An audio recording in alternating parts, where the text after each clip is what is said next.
I'm always looking for gluten-free bread recipes, and today is no different.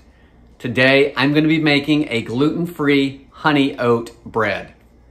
I'm Jamie with Savory Savor. I share gluten-free recipes, tips, tricks, and resources to make your gluten-free lifestyle easier. So please consider hitting subscribe, and let's get started.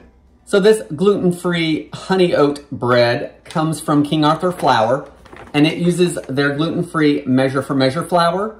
And if you're familiar with this flour, they don't usually recommend using it for yeasted recipes, but they have formulated it for this flour. And there's not a whole lot of ingredients. There's only 8 ingredients. So let's go over them real quick because putting this together doesn't take very long. It's more of a waiting game for the bread to rise. So in my mixer bowl, it does recommend using a stand mixer or hand mixer. I've got 3 cups or 360 grams of the King Arthur gluten-free measure for measure flour. I also have 45 grams of quick oats or rolled oats or old-fashioned. You can use any of them. Just make sure they are gluten-free. I will link below to some gluten-free options if you need to be aware and concerned with cross-contamination. You're going to use 1.5 teaspoons of instant yeast, 3/4 of a cup or 170 grams of warm milk. Back here I have salt. We're going to have 1 teaspoon or 6 grams of salt. We're going to use some honey, 43 grams or 2 tablespoons. I've got 4 tablespoons or 57 grams of softened unsalted butter and 4 large eggs. Now let's start putting this together. So I've got my stand mixer here, and in the bowl of it, of course, I've got my 3 cups of gluten-free flour. To that, I want to add my oats, the yeast, the salt. Once all those are in the bowl, you want to put on your flat beater, and I'm just going to put it on low just to combine everything. Now that everything's combined, let's add the wet ingredients. I've got my 3/4 of a cup of milk and my 2 tablespoons of honey in here. I warmed the milk for about 30 seconds in the microwave just to bring it up to about 100 degrees. Added my honey and just mixed it up to dissolve that honey a little bit so we can add it into here. So now I'm going to put my mixer back on low. I'm going to drizzle in the milk and the honey, and I'm going to mix it until it's crumbly.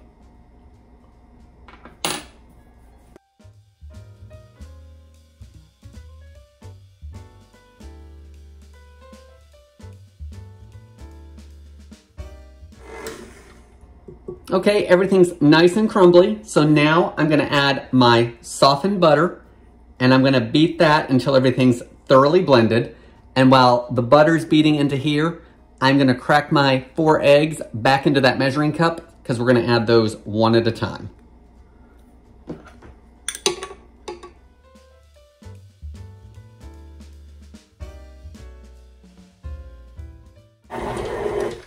Okay. Everything in here is pretty well blended. Well, that's not gonna work for you, is it? So everything's pretty well blended. From what I can tell, it actually is formed a dough even without the eggs. So we're gonna call that good. I'm gonna get that back into the bowl. Now, I'm gonna turn it back onto low. I'm gonna beat in the eggs one at a time just until they're blended. Then we'll scrape the bowl and we'll beat it for 3 minutes once everything's in there.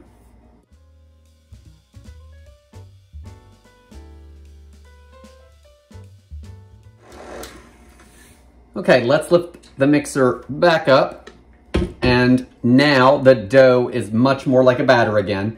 So I want to scrape the bottom. I want to make sure any of that egg underneath all of this has been brought back up into the batter.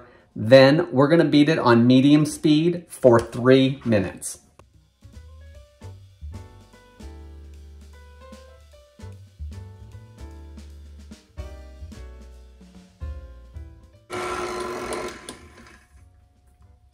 So it's been 3 minutes. Our batter is super thick and smooth, and I beat this again at medium speed, so that's about number 6 on my stand mixer. So now I'm gonna scrape everything back into the bowl. So we don't need the mixer anymore.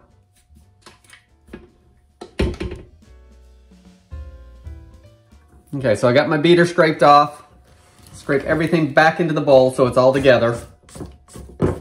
It's not a bad idea to get underneath and pull some of that batter up to make sure everything's mixed in. Once it's all back in the bowl and everything's been pushed down, we want to cover this, put it in a draft-free area of your kitchen. I like to put it in my oven with the door shut, and actually about 15 minutes before I started mixing up the recipe, I turned the oven on to the lowest setting for about a minute just to warm it up a little bit. I'm gonna cover this up, put it in there for 30 minutes, and then we'll move forward with the recipe. So it's been 30 minutes. Let's see what our batter slash dough looks like. It's risen a little bit. It looks, pretty much the same as far as being a batter. So let's see how much it rose. The instructions say to gently deflate it. And so I'm gonna run my spatula around the sides of the bowl to help deflate it.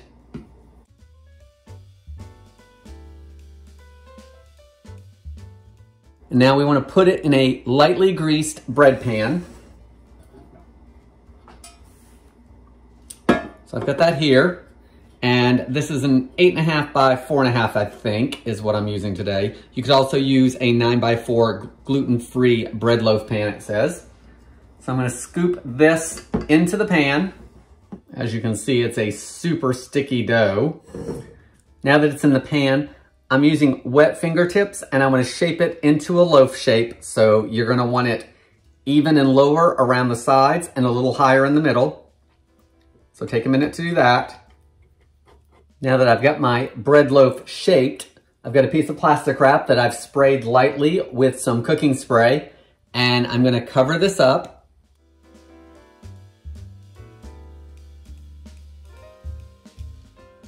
And I'm gonna put this in a warm place to rise again for a second time for about 30 to 60 minutes. And it should just come within 3/4 of an inch or barely crown the top. And then we wanna get it ready to be baked. So it's gonna take 30 to 60 minutes for that.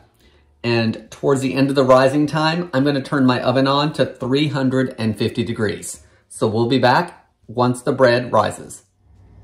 So it's been 30 minutes and it is just over the top of that pan. So I did turn the oven on to 350 degrees. Once the oven is preheated, I'm going to bake this for 40 to 50 minutes until it's golden. And you want an internal temperature of at least 200 degrees Fahrenheit. That will tell you that the bread is actually cooked on the inside. So I am gonna do an internal temperature check at around 40 minutes. Once it comes out of the oven, I'm gonna take it out of the pan and put it on a cooling rack. And once it's cooled, I'll slice it up and we'll give it a try. So before I put this in the oven was preheating, I'd stopped filming, but I did decide I am gonna do this to the bread. I'm gonna take a sharp paring knife and I'm gonna run down the middle just to see if it will split a little bit. And the reason I did that is I'm hoping any steam that escapes will come out here and cause the bread to split there instead of somewhere on the side. Not sure if it's gonna work or not. The recipe does not say to do that, but we're gonna do that just to see what happens. Now, into the oven it goes. So it has been 45 minutes and I am over 200 degrees, meaning the bread is done. So now I'm gonna take it out of the pan, let it cool completely, and we'll give it a slice. I will say upon observing it, it did not rise much after it rose. You can see the defined line that I cut, so any steam went out of there. That could be part of the rising issue. It could just be my pan and it's gluten-free. I don't think it's my yeast. My yeast has had no issues, so I don't think it's that. But In any case, I'm gonna cool it down and then we'll taste it. So here is our gluten-free honey oat sandwich bread, King Arthur gluten-free measure for measure flour recipe. It didn't rise a whole lot after, that first rise before I put it in the oven. It did not split other than where I cut it, which was nice. So I would definitely, if you make this recipe, do that, because we didn't have anything rising up over the pan or anything. Although it may not have even done that because it didn't rise anymore on the sides. It actually has good texture on the inside. There's lots of little bubbles from that yeast. It's sliced really well. It is a little tough crust-wise, so I'm not sure, worst comes to worst, it'll end up as croutons or breadcrumbs. I do have a slice here with butter. It is the end piece. I'm gonna try it, but I'm gonna cut it in half just to get that other side for Tara to try when she gets in the door. So let's see how it tastes.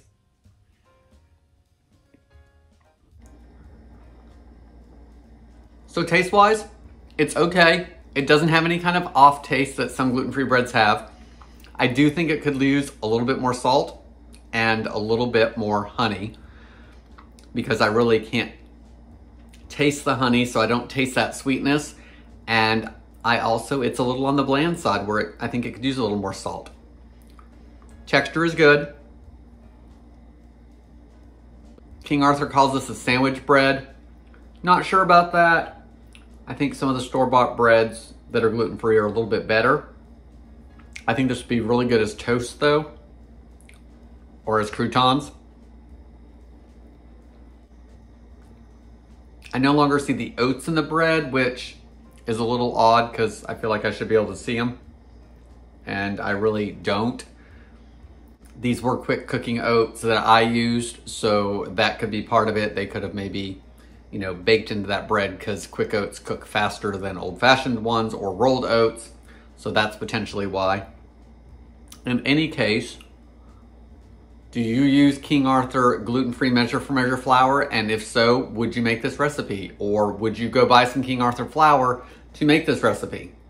Guys, that's all I have today for this video. Thank you so much for watching, and I hope to see you on the next video.